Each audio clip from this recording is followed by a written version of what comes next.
नमस्कार दोस्तों, स्वागत है आपका फिर से जीनियस एकेडमी के यूट्यूब चैनल पे।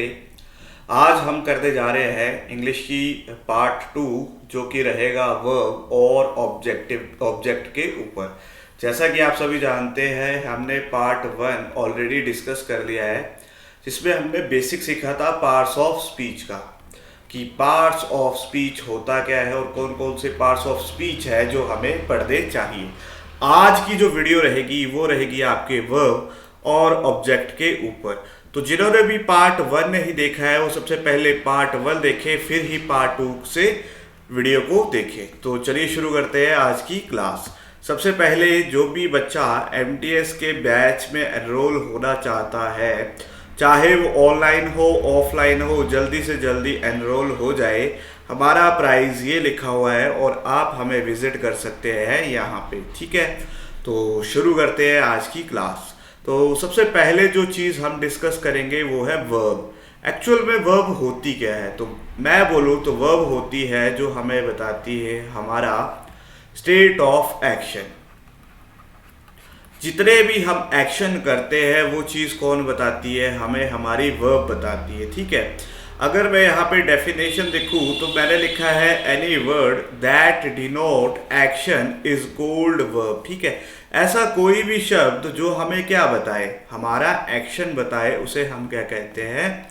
वर्ब कहते हैं। जैसे एग्जाम्पल में लिखा है कि Rahul is going to market. यहाँ पे एक्शन कौन सा हुआ है? तो एक्शन हुआ है गोइंग, इसलिए ये वाली जो है ये मेरी मेन वर्ब है और इज यहाँ पे हेल्पिंग वर्ब है।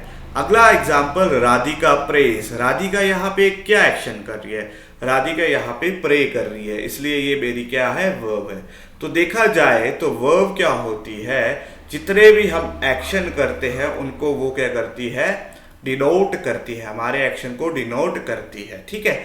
अब आ जाते हैं नेक्स्ट, हमारे पास टाइप ऑफ वर्ब, ठीक है। वर्ब को कितने टाइप्स में डिवाइड कर रखा है?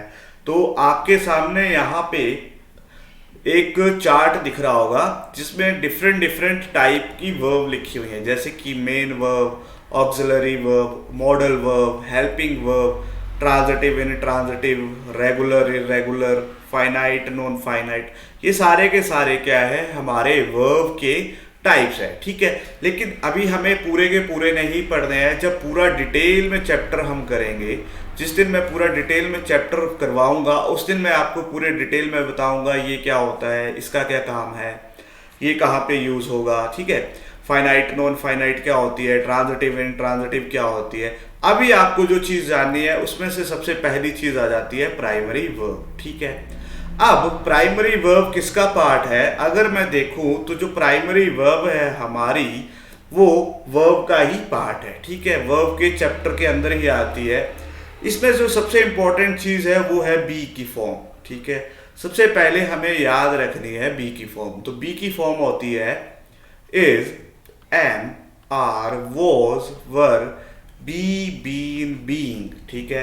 ये सारे के सारे प्राइमरी वर्ब में बी की फॉर्म होती है। नेक्स्ट आ जाता है हैव। हैव की फॉर्म होती है हैज, हैव, हैड। नेक्स्ट आ जाता है डू, डू, डज, डिड। तो अगर मैं आपसे पूछूं प्राइमरी वर्ब में कौन कौन आता है, तो इसमें आता है बी की फॉर्म, हैव की फॉर्म और डू की फॉर्म, जो आपको याद करनी होगी क्योंकि इसका बहुत इंपॉर्टेंट रोल है हमारे इंग्लिश चैप्टर में। यही चीज सबसे ज्यादा रोल प्ले करेगी आगे जाके। नेक्स्ट आ जाते हैं मॉडल्स, ठीक है। यहाँ पे मैंने सारे के सारे मॉडल लिख दिए, can, could, may, might, shall, should, will, would, ठीक है। तो ये सारे के सारे हमारे पास मॉडल दे रखे हैं, ये भी क्या है? वर्ब का ही एक पार्ट है। अब आ जाते हैं जो चीज हमने सीखनी है आज। मैंने लिखा है कि कोई भी सेंटेंस आप लिखो, किसके बिना नहीं आता? मेन वर्ब के बिना नहीं आता। यानी कि अगर आप इंग्लिश में कोई भी सेंटेंस लिख रहे हो तो उसमें हमेशा क्या होगी? कोई ना कोई वर्ब होगी, चाहे हेल्पिंग वर्ब हो या फिर मेन वर्ब हो या फिर इन दोनों का पेयर हो। लेकिन बिना वर्ब के आपका सेंटेंस इनकम्प्लीट है, ठीक है। यही इंफॉर्मेशन यहाँ लिखी गई है कि आप कोई भी सेंटेंस उठा लो उसमें हमेशा आपको कोई ना कोई वर्ब देखने को मिलेगी ही मिलेगी, ठीक है। अब आ जाते हैं हम नेक्स्ट चीज जो हमने सीखनी है, वो है फॉर्म ऑफ वर्ब। हमारे पास वर्ब की 5 फॉर्म होती है, लेकिन हमने स्कूल में तो सिर्फ 3 ही पढ़ी है, वर्ब की फर्स्ट फॉर्म, सेकंड फॉर्म और थर्ड फॉर्म। आज हम आपको 5th फॉर्म तक पढ़ाएंगे, ठीक है। जो सबसे पहली फॉर्म होती है जिसे हम बोलते हैं बेस फॉर्म। क्या बोलते हैं इसे हम? बेस फॉर्म बोलते हैं, ठीक है। एक्चुअल में जो वर्ब की फर्स्ट फॉर्म होती है या वर्ब की नेचुरल फॉर्म होती है, वो हमेशा क्या होती है? प्लूरल होती है, ठीक है। वर्ब हमेशा फर्स्ट फॉर्म में क्या होती है? प्लूरल होती है। जैसे मैंने लिखा वॉक, तो यहाँ पे जो ये वॉक है ये हमेशा क्या है? प्लूरल रहेगा। इसको सिंगुलर बनाने के लिए हम क्या करते हैं? इसको सिंगुलर बनाने के लिए हम इसमें एस या एस का एडिशन करते हैं, इसलिए इसको वर्ब की 5th फॉर्म और फिर से बेस फॉर्म के नाम से जाना जाता है।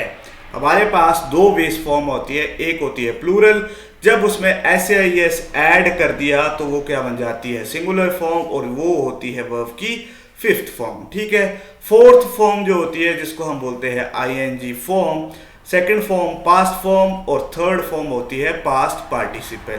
तो ये 5 फॉर्म होती है हमारे पास वर्ब की। इसमें जो सबसे इंपॉर्टेंट चीज सीखने वाली है, एक मिनट, जो इसमें सबसे इंपॉर्टेंट चीज सीखने वाली थी वो थी कि जो हमारी वर्ब की फर्स्ट फॉर्म होती है वो हमेशा क्या होती है? प्लूरल होती है, ठीक है। जो फर्स्ट फॉर्म होती है हमेशा प्लूरल होती है। इसको सिंगुलर बनाने के लिए हम इसमें क्या करते हैं? एस या एस का ऐड करते हैं। जैसे मैंने लिखा वॉक, तो वॉक प्लूरल है और वॉक्स ये क्या है? सिंगुलर है, ठीक है। इसी में बच्चा बहुत बार कंफ्यूज हो जाता है और क्वेश्चन को गलत कर आता है। तो आपने हमेशा याद रखना है कि वर्ब की फर्स्ट फॉर्म हमेशा प्लूरल होती है और वर्ब की 5th फॉर्म हमेशा सिंगुलर होती है, एस या एस वाली सिंगुलर फॉर्म होती है। अब आ जाते हैं हम कुछ प्रैक्टिस क्वेश्चन पे।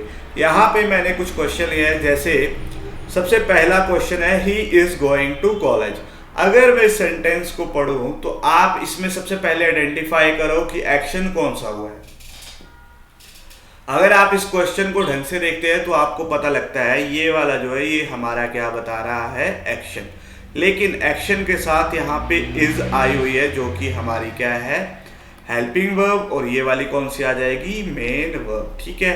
नेक्स्ट आ जाते हैं ही राइट्स पोएम। अब यहाँ पे जो ही है मेरा क्या है? सिंगुलर है, इसलिए जो वर्ब आई है यहाँ पे वो कैसी आई है? सिंगुलर आई है, ठीक है। अभी ये कंसेप्ट हमने पढ़ा। अगर मैं पीछे जाऊं तो अभी पढ़ा कि वर्ब की प्लूरल फॉर्म कौन सी होती है? फर्स्ट फॉर्म प्लूरल होती है।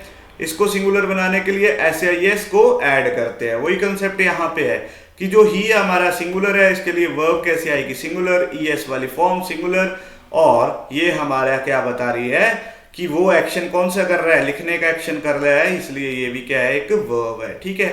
नेक्स्ट एग्जांपल में देखिए कौन सी वर्ब है। अगर मैं नेक्स्ट एग्जांपल देखूं तो यहाँ पे लिखा है the boys were playing cricket in the field. Helping verb, main verb, ठीक है। नेक्स्ट में देखूं they have gone to Shimla. कहाँ जा रहा है? शिमला, एक्शन जाने का, मेन वर्ब, ठीक है, हेल्पिंग वर्ब, ठीक है। अब यहाँ पे देखो क्या लिखा हुआ है? I am a teacher. यहाँ पे कोई भी, अगर इस सेंटेंस को देखोगे तो यहाँ पे कोई भी एक्शन नहीं हुआ है। यहाँ पे कोई भी एक्शन नहीं हुआ है, सिर्फ इंफॉर्मेशन बताई गई है कि मैं टीचर हूँ। अगर मैं यहाँ पे देखूँ तो एम अभी हमने पढ़ा था, यहाँ पे दिखाता हूँ मैं आपको। देखिए एम कहाँ, कौन सी वर्ब है? बी की फॉर्म है। एम किसकी फॉर्म है? बी की फॉर्म। अगर मैं यहाँ देखूँ तो जो मेरा एग्जाम्पल है वो क्या बोल रहा है कि मैं टीचर हूँ, एक्शन नहीं बता रहा। इसलिए यहाँ पे जो मेन वर्ब का काम करेगा वो कौन करेगा? ये करेगा। वैसे तो ये होती क्या है? हेल्पिंग वर्ब होती है, लेकिन यहाँ पे किसका काम कर रही है? ये मेन वर्ब का काम कर रही है। सिमिलर एग्जाम्पल ये शी वॉज अ डांसर। यहाँ पे भी कोई एक्शन नहीं है, यहाँ पे भी क्या है? इंफॉर्मेशन। तो बोलने का क्या मतलब है कि एक सेंटेंस में या तो हेल्पिंग वर्ब होगी या फिर मेन वर्ब होगी या फिर इन दोनों में से कोई एक वर्ब जरूर होगी, लेकिन बिना वर्ब के कोई भी सेंटेंस नहीं आता।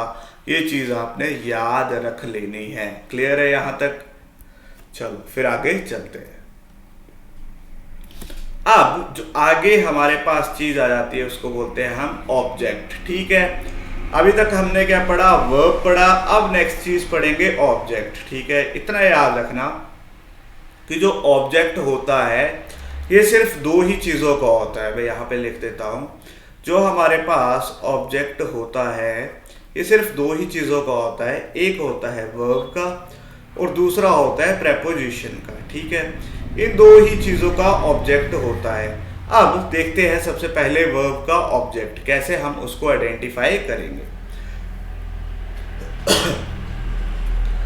जो वर्ब का ऑब्जेक्ट होता है वो हमें रिप्लाई देता है व्हाट या होम का। ठीक है, जब भी हमें वर्ब से रिप्लाई मिले किस चीज का, व्हाट या होम का, तो वो चीज क्या होती है, वो उसका ऑब्जेक्ट होता है। जैसे कि ये एग्जांपल लिखा है, ही किक्ड द बॉल, यहाँ पे एक्शन हुआ किक, तो ये क्या आ गई, वर्ब।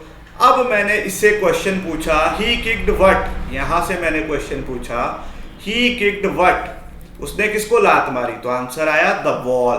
तो जो ये द बॉल है यहाँ पे काम करेगा किसका, ऑब्जेक्ट का। और ये किसका ऑब्जेक्ट है, ये ऑब्जेक्ट है हमारी वर्ब किक का। क्लियर है, एक बार मैं फिर से इसको बताता हूँ क्या बोला मैंने यहाँ पे बोला कि जो हमारी वर्ब का ऑब्जेक्ट होगा वो हमें रिप्लाई देगा किसका, व्हाट या होम का। अगर हमें वर्ब से रिप्लाई मिलता है व्हाट या होम का, तो जो चीज होगी वो हमारी क्या होगी, ऑब्जेक्ट होगी। मैंने लिखा ही किक्ड द बॉल, अगर मैं इससे पूछूं ही किक्ड व्हाट, तो आंसर आ रहा है द बॉल, तो ये क्या है उसका ऑब्जेक्ट। ठीक है, नेक्स्ट चीज मैंने लिखा शी किल्ड हिम, एक्शन हुआ किल, तो ये क्या है, वर्ब। मैंने पूछा शी किल्ड हूम, अब मैंने इससे क्वेश्चन पूछा हूम, तो आंसर आया हिम, ये भी क्या है यहाँ पे ऑब्जेक्ट। ठीक है, नेक्स्ट मैंने पूछा वी एट एप्पल्स, एक्शन खाने का, तो ये क्या है, वर्ब। मैंने पूछा वी एट व्हाट, आंसर आया एप्पल्स, तो ये भी क्या है ऑब्जेक्ट। ठीक है, मैंने बोला आई लव यू, मैंने पूछा आई लव हूम, वर्ब है ना मेरी, ये मेरी वर्ब है। मैंने पूछा आई लव हूम, आंसर आया यू, तो ये भी क्या है ऑब्जेक्ट। ठीक है, अगर हमारी वर्ब व्हाट या फिर होम का रिप्लाई देती है तो जो चीज होती है नेक्स्ट जो आएगा वो क्या होता है, हमारा ऑब्जेक्ट आता है। क्लियर है, ये तो था लॉन्ग मेथड। ठीक है, ये क्या था इसका बेसिक मेथड।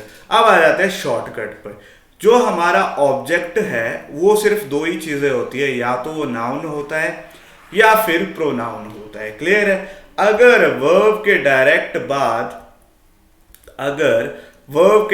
बाद नाउन या प्रोनाउन आता है, मैंने बोला अगर वर्ब के डायरेक्ट बाद नाउन या प्रोनाउन आता है तो वो चीज किसका काम करेगी, ऑब्जेक्ट का। देखो मैंने लिखा किक, आर्टिकल लगा है, आर्टिकल के बाद बॉल, ये क्या है नाउन, लेकिन काम किसका कर रहा है, ऑब्जेक्ट का। ठीक है, यहाँ पे लिखा किल हिम, हिम क्या है मेरा प्रोनाउन, ये क्या है मेरा प्रोनाउन, लेकिन काम किसका कर रहा है, ऑब्जेक्ट का।